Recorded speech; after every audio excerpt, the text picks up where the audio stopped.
à pied d'œuvre pour l'élargissement de l'accès pour tous aux services de base, tel que stipulé par le programme quinquennal du président de la République, chef de l'État, son Excellence Félix-Antoine Tshisekedi. L'Agence nationale de l'électrification et des services énergétiques en milieu rural et périurbain, ANSER en sigle, a sur instruction du ministre des Ressources hydrauliques et électricité, son Excellence Teddy Luamba, mis le cap sur la province de Tanganyika, dans le territoire de Kongolo, où 3 villages accèdent désormais aux services de base grâce au projet d'électrification et de construction des forages d'eau qu'elle vient d'y implémenter. Pour un taux d'exécution estimé à 100%, ces projets viennent de connaître la réception technique par l'ANSER des mains de l'entreprise West Energy, qui les a exécutés.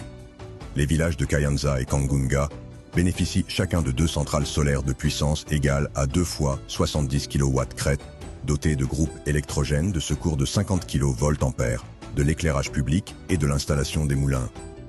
Le village Kanounou, pour sa part, est récipiendaire de l'éclairage public, d'installation de captage d'eau avec pompes solaires autonomes, des réservoirs citernes de 30 mètres cubes, de 2 bornes fontaines publiques et d'un moulin avec champ solaire dédié de 5,7 kW crête. Alors que les communautés bénéficiaires de ces projets sont encouragées à se les approprier, le directeur général de l'ANSER, Cyprien Moussimar, insiste auprès du gouvernement pour que davantage des moyens soient mis à sa disposition pour faire advenir une véritable révolution énergétique dans le Congo rural. Et au gouvernement, nous demandons de nous appuyer efficacement, surtout financièrement, pour que nous puissions faire le travail qui nous a été confié et que le pays soit électrifié, 30% en 2025, 50% en 2030 et 100% en 2045.